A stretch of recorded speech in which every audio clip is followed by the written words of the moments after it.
자, 시편 39편에서는 다윗이 지금까지 살아오면서 얻은 인생 통찰력을 간략하게 소개합니다. 다윗이 얻은 인생 통찰력에 따르면 우선은 인간 존재 자체가 불안한 존재라는 겁니다. 우리가 수고하고 애써서 많은 재산을 얻으려고 하고 또 부귀와 영화를 누리려고 하지만 그 모든 것이 허무하다는 것입니다. 그러니 인생이 늘 불안하다는 거죠. 편안하고 안락한 그런 삶을 즐기는 것을 잃어버릴까 봐서 늘 두려워하는 것이 인생이더라 하는 겁니다. 그리고 또 한 가지는 인간의 결심이라는 것이 얼마나 믿을 것이 못 되는지 그거를 소개합니다. 인간의 지혜라는 것이 얼마나 인간을 낙담하게 만드는지 39편에서 설명합니다. 아무것도 믿을 것이 없기 때문에 많은 유혹과 변덕을 보면서 다윗은 7절에 이렇게 묻습니다. 주여, 이제 내가 무엇을 바라리요? 앞을 봐도 허무한 것이고, 그리고 인생의 결심이나 결단이라는 것이 변덕이 심하고 수시로 바뀌고 어느 것 하나 믿을 것이 없는 이런 세상에서 내가 무엇을 바라겠습니까? 라고 하나님 앞에 묻고 있습니다. 그래서 오늘 시편 39편에서는 다윗이 계속 반복해서 인생이란 한결 입김과 같은 것이고 숨결과 같은 것이고 빠르게 사라지는 그림자 같은 것이라고 노래하고 있습니다. 자, 그 외에도 인간의 도덕적인 노력이나 법적인 그런 제도 장치들 그 속에 얼마나 많은 결함이 있는지를 노래합니다. 하나님을 경외하는 다윗에게 영원히 남을 수 있는 것은 그가 가지고 있던 믿음의 원칙 하나뿐입니다. 다윗이 세운 믿음의 원칙, 그건 8절에 하반절에 소개되고 있습니다. 8절 하반절에 보시면요. 우리 한번 같이 볼까요? 8절 하반절.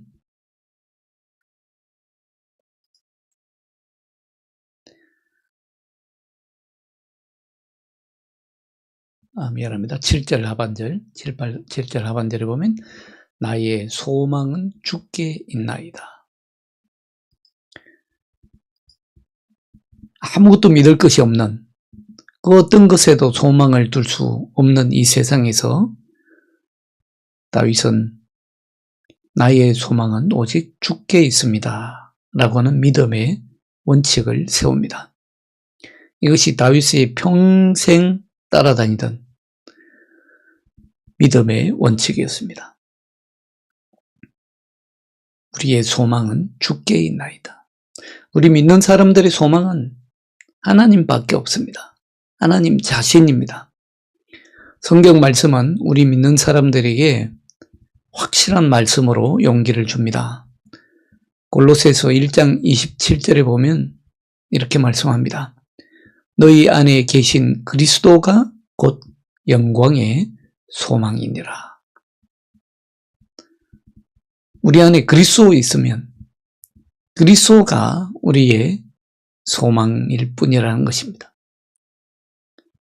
그 어떤 소망도 없습니다. 믿을 만한 것이 없는 세상에서 그리스도만이, 우리 안에 있는 그리스도만이 영광의 소망이다. 고린도전서 13장 13절에 말씀하죠. 그런즉 믿음, 소망, 사랑 이 세 가지는 항상 있을 것이다. 그 중에 제일은 사랑이다. 사실 우리의 삶은, 아니 우리 인생 전부가 허무함과 무상함으로 둘러싸여 있습니다. 어느 것 하나 영원한 것 없습니다. 어느 것 하나 끝까지 남아있을 수 있는 것이 없습니다. 하나님 앞에서요,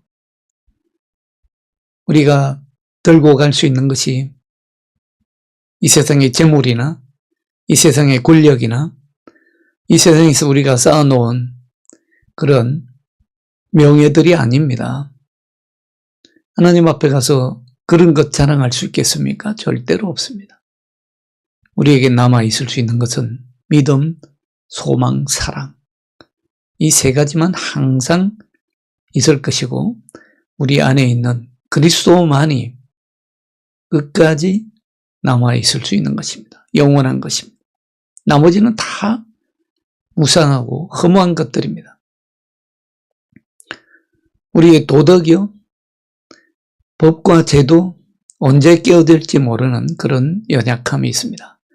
그렇기 때문에 우리는 우리의 소망이신 주님의 품에 의지할 수밖에 없습니다. 우리 하나님은 선하시고 신실하신 분이시죠. 그런 선하시고 신실하신 하나님께서 우리를 언제나 주님 가까이에 두기를 원하십니다. 우리는 결코 우리 자신의 생각, 우리 자신의 판단, 우리 자신의 경험, 우리 자신의 능력, 그런 거에 안주하려고 해서는 안 될 것입니다. 그런 것들은 결국은 다 사라지는 허무한 것들입니다. 기본적으로 우리는 연약한 존재들입니다. 그렇기 때문에 우리 스스로를 도울 수 없습니다. 옛말에 있죠? 하늘은 스스로 돕는 자를 돕는다. 사실 이 말에도 모순이 있습니다. 하늘은 스스로 돕는 자를 돕는다고 하지만 문제는 우리가 우리 스스로를 도울 수 없다는 것입니다. 하나님이 우리를 도와주셔야만 우리는 우리를 도울 수 있습니다. 전적으로 하나님의 손에 달려있는 것입니다. 하나님께는 모든 것이 가능합니다. 여러분, 인간이 자율적이고 독립적인 존재라고, 인간은 자유의 존재라고 오늘날 말들을 많이 합니다만은 사실 인간은 완전한 자율적이고 독립적인 존재가 아닙니다. 완전히 자율적이고 독립적일 수 있는 존재는요, 오직 하나님 한 분뿐입니다. 하나님만이 자율적이고 완전히 자율적이고 완전히 독립적인 존재입니다. 인간은 의존적인 존재일 수밖에 없습니다. 무언가에 의존해서 살아가는 존재가 인간입니다. 그래서 우리 한자로 사람 인자를 쓸 때에 작대기 두 개가 서로 기대고 있지 않습니까? 기대고 살아갈 수밖에 없는 존재가 인간입니다.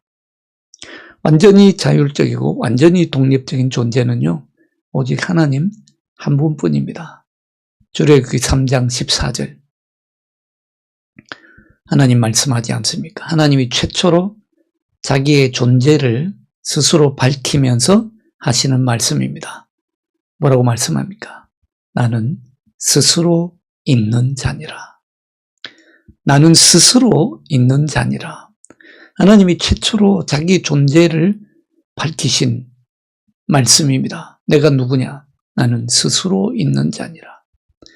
이처럼 스스로 있을 수 있는 완전히 자율적이고 독립적인 존재는 오직 하나님이지, 인간은 사실 자율적이고 독립적인 존재가 아닙니다. 우리 인간은 연약한 존재이고 의존할 수밖에 없는 존재입니다. 특히 하나님에게 전적으로 의존하고 있는 존재입니다. 여러분, 우리 인간을 보십시오. 인간은 아무도 자기 생명을 연장할 수 없습니다. 아무리 염려하고 걱정한다고 해도 자기 키를 한 자도 더할 수 없는 존재가 인간입니다. 그 누구도 하나님 앞에서 책임을 면할 수 없고 그 누구도 자기 스스로를 구원할 수 있는 사람은 없습니다. 우리 믿지 않는 사람과는 달리 하나님을 믿는 그리스도인들은요, 그리스도의 지체가 되는 특권을 가지고 있습니다. 그렇기 때문에 우리는 늘 하나님을 의지하고 하나님 안에서만이 우리는 평온을 누릴 수 있습니다. 하나님 안에서 그리고 하나님의 말씀 속에서 신자는 비로소 소망과 확신을 얻게 됩니다.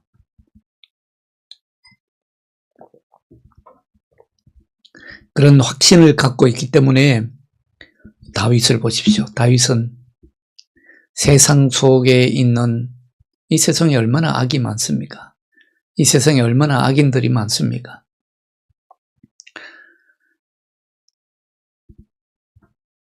그렇지만은 다윗은 나의 소망은 오직 하나님께 있습니다 라고 하는 이 믿음의 원칙을 분명히 세웠기 때문에 그런 악과 그런 악인에 대해서도 분명한 입장을 취할 수 있었던 것입니다. 다윗은 참된 경건을 변호합니다.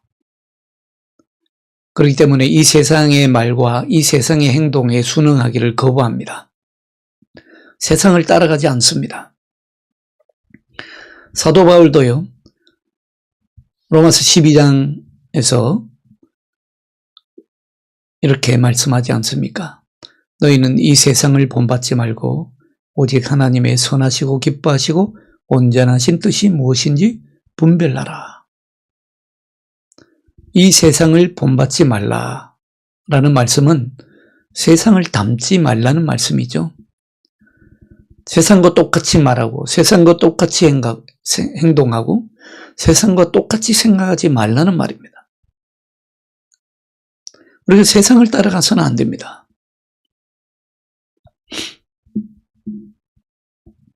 정말 여기에 우리가 아주 중요한 말씀이 있습니다. 하나님 믿는다고 하면서 예수 그리스도 믿는다고 하면서 세상 사람들이 하는 것과 똑같이 생각하고 똑같이 말하고 똑같이 행동하려고 합니다. 특히 오늘 여러분들 경제 분야, 물질의 부분에 있어서 어떻습니까?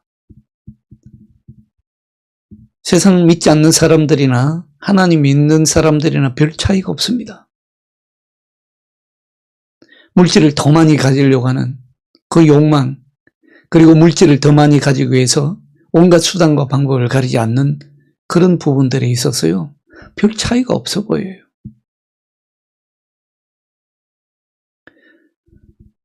정치 부분은 또 어떻습니까? 정말 우리가 정치 영역에서 하나님의 선한 영향력을 미치고 있습니까? 국회의원들 3분의 2가 그리스도인들이라고 하는데 세상은 왜 변하지 않습니까? 교육은 또 어떻습니까? 여러분들, 이 교육 분야에서만큼은요, 그리스도인들이나 그리스도인 부모나 세상에 믿지 않는 부모들이나 정말 별 차이가 없습니다. 안타까운 일입니다. 세상을 본받지 말라 했는데 세상 그대로 따라가고 있습니다. 다윗도 바울과 같이 세상과 같이 세상을 따라가려고 하지 않습니다. 다윗은 하나님의 율례의 도를 지키고자 합니다. 오늘 1절을 보시죠. 1절 말씀을 한번 같이 보시겠습니다. 내가 말하기를 나의 행위를 조심하여 내 혀로 범죄하지 아니하리니 악인이 내 앞에 있을 때에 내가 내 입에 재갈을 먹이리라 하였도다. 놀라운 말씀입니다. 다윗은 자기 입이 죄에 짓지 않도록 하기 위해서 입에 재갈을 물린다고 합니다. 무엇보다 하나님 믿지 않는 불경한 자들을 대할 때에도, 하나님을 믿지 않고 악을 행하는 자들을 대할 때에도 입에 재갈을 물린다고 했습니다. 입에 재갈을 물린다.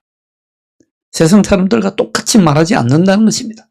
세상 사람들과 똑같은 방식으로 상대하지 않는다는 것입니다. 세상 사람들이 나를 욕한다고 해서 나도 똑같이 욕하지 않는다는 것입니다. 똑같은 사람이 되지 않는다는 것이죠. 여러분, 새벽마다 우리가 시편을 묵상하고 있는데 시편이 전체가 150편 아닙니까? 150편 가운데 이제 39편을 묵상하고 있습니다. 제 3분의 1도 읽지 않았는데 그동안 혀를 조심하고 말을 조심하라, 입을 조심하라는 경고의 말씀이 얼마나 자주 나왔습니까? 여러분 기억나지 않습니까?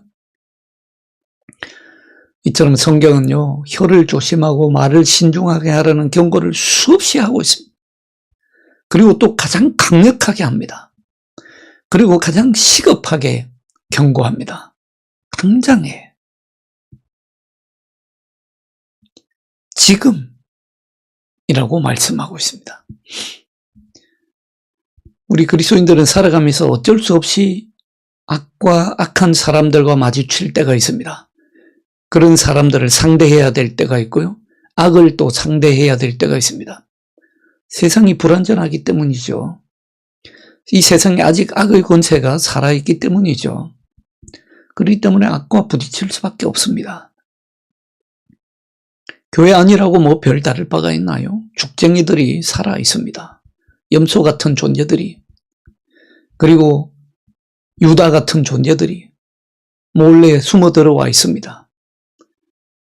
그럴 때 우리 믿는 사람들은요, 가장 조심해야 될 것이 그런 악한 사람들을 상대하는 것보다도요, 우리 마음속에 있는 악한 성향을 먼저 다스려야 합니다.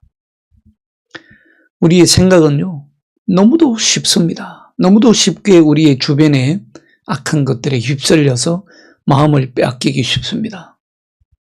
자칫 그냥 조금만 생각을 하지 않으면, 조금만 내가 하나님의 경외를 생각하지 않으면 그냥 휩쓸려 가기 쉽습니다. 그러다 보면 경솔한 말실수하기 너무도 쉽지요. 그래서 시편 141편 3절에 보시면 시편 기자는 이렇게 간구합니다. 여호와여, 내 입에 파수꾼을 세우시고 내 입술의 문을 지키소서.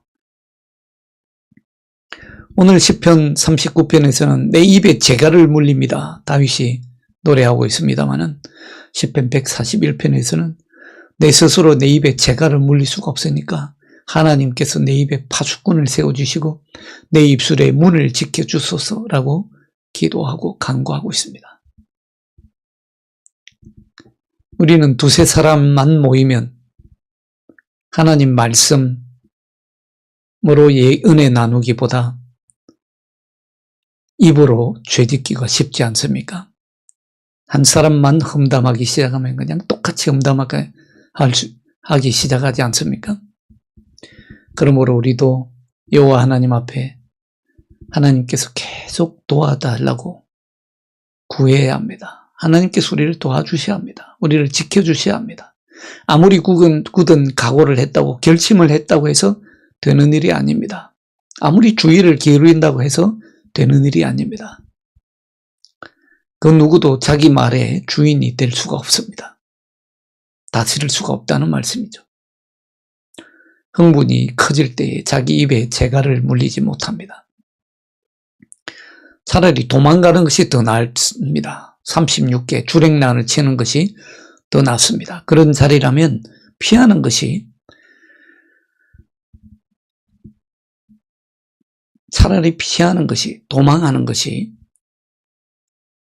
악에게 기회를 박탈하는 그런 좋은 수단이 될 수 있습니다.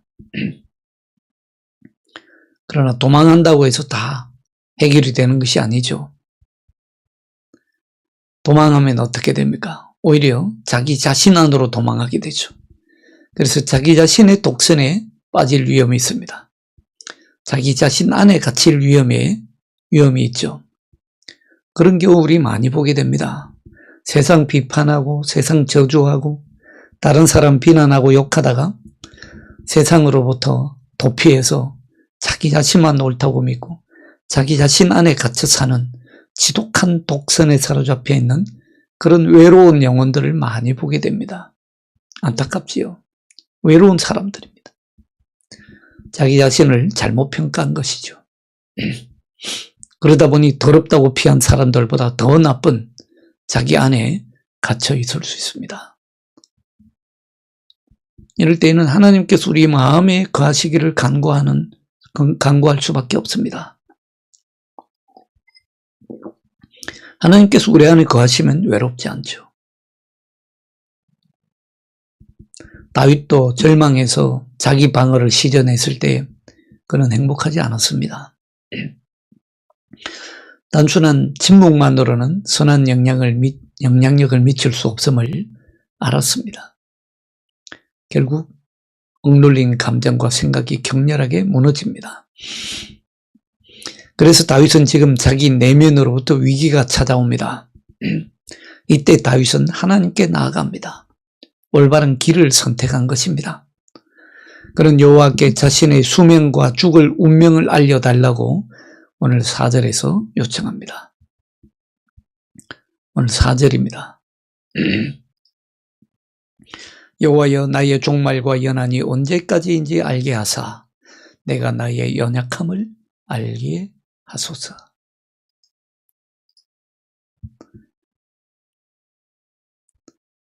나의 종말과 연한이 언제까지인지 알게 하사. 죽을 때가 언제인지 알려달라고 하는 뜻이 아니죠. 오히려 자신의 연약함을 똑바로 깨닫게 해달라는 말씀입니다. 하나님은 우리 생명의 한계를 정해주시죠. 우리의 생명의 연한의 한계를 정해주십니다. 그 이유는요, 우리가 살아가는 모든 삶에 뚜렷한 기준을 세우기 위해서입니다. 뚜렷한 목적을 정해주시기 위해입니다. 우리가 지상의 한계를 생각할 때에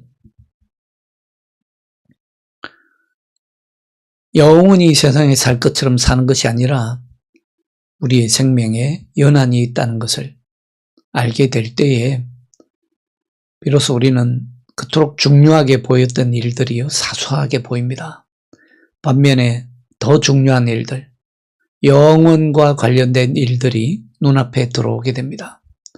그때 비로소 우리는 우리 삶에 대한 올바른 평가를 내릴 수 있습니다. 영적 분별력이 생기는 것이죠. 우리는 우리가 얼마나 연약하고 보잘것없는 존재인지 바로 비로소 깨닫게 됩니다. 그러나 우리가 한계가 있는 존재임을 깨닫는 것뿐만 아니라 다른 한편으로는 우리의 이 짧은 연한에 우리 하나님께서 얼마나 놀라운 능력을 주셨고 우리의 이 보잘것없는 인생에 우리 하나님께서 얼마나 큰 사명을 주셨는지도 깨닫게 됩니다. 이것이 중요한 일이죠. 나의 인생이라는 것이 너무도 보잘것없고 연약하구나, 제한되어 있구나 하면서 우리의 시각이 바뀌고요. 동시에 하나님께서 이 짧은 연한 가운데에 이토록 놀라운 능력도 주시고 이토록 놀라운 인생의 사명을 주셨구나, 그걸 깨닫게 되는 것입니다. 그것이 바로 우리 믿는 사람들이고 그리스도인들입니다. 우리는 하나님 앞에 책임이 있는 존재라는 것을 깨닫게 됩니다. 그것이 그리스도인이에요. 그것이 하나님 믿는 사람들입니다. 여기까지 와야 됩니다. 그러면 비로소 우리는 우리 자신을 높이는 교만을 부리지 않습니다. 교만하지 않습니다. 우리 인생을 하나님의 영원과 맞대어 놓고 보면요, 우리 인생이라는 것은 한번 훅 부는 호흡과 같은 존재입니다. 오늘 5절을 보시죠. 5절에 보시면 주께서 나의 날을 한 뼘 길이만큼 되게 하심에 나의 일생이 주 앞에는 없는 것 같사오니 사람은 그가 든든히 서 있는 때에도 진실로 모두가 허사뿐이니이다. 허사라는 것입니다. 오늘 본문 말씀에는 나의 날이 한 뼘 길이만큼 되게 하셨다고 했는데 사실 원문 그대로 옮기자면요, 한 뼘 길이가 아닙니다. 한 번의 호흡입니다. 나의 날이 그냥 훅 하고 한 번 부는 호흡과 같이 짧다는 것입니다. 겸허할 수밖에 없죠. 겸손해질 수밖에 없습니다. 동시에 우리에게 내려주신 하나님의 은혜가 얼마나 큰지를 보여줍니다. 그 한번 툭 하고 지나가는 짧은 호흡과 같은 인생에 우리 하나님께서는 얼마나 많은 은혜를 주셨습니까? 얼마나 많은 능력도 주시고 또 얼마나 큰 인생의 소명을 주셨습니까? 우리 인생에 사명이 생깁니다.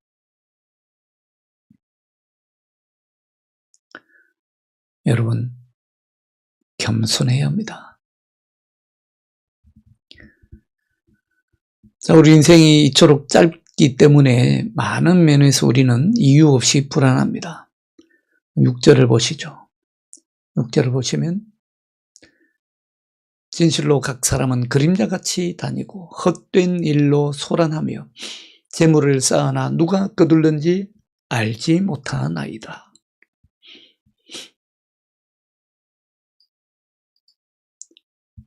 사람이란 존재가 그림자 같다고 했습니다. 불안한 것이죠. 그런데 우리가 그런 그림자 같은 존재라는 것을 얼마나 자주 잊어버립니까? 천년만년 살 것처럼 착각하지요.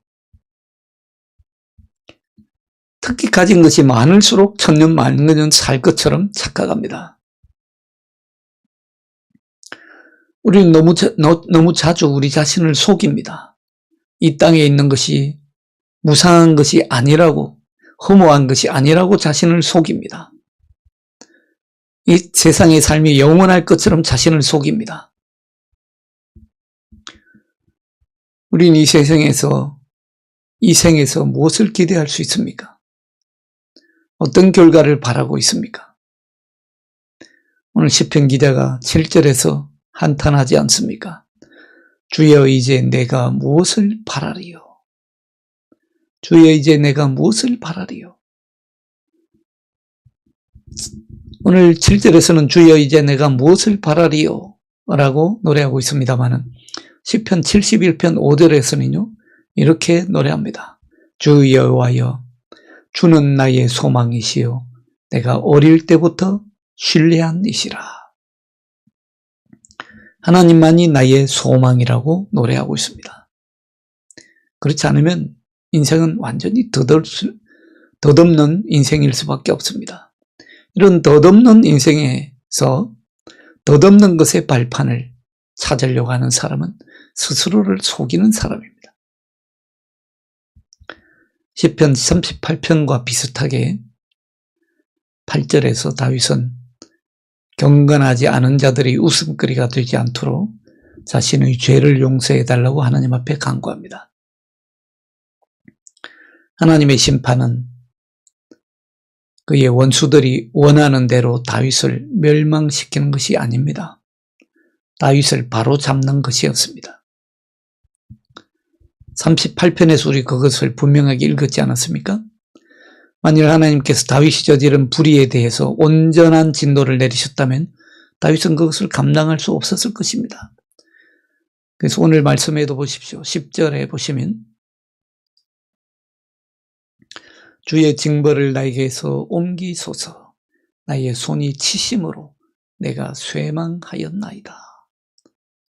징벌을 나에게서 옮겨주옵소서. 아버지여 할 수만 있다면 이 잔을 내게서 옮기시옵소서. 겟세마네 동산에서 예수님이 기도하신 내용과 비슷하지 않습니까? 다윗의 재앙과 고난은 실로 하나님의 손의 징벌이었습니다. 다윗의 원수들 때문도 아니고요.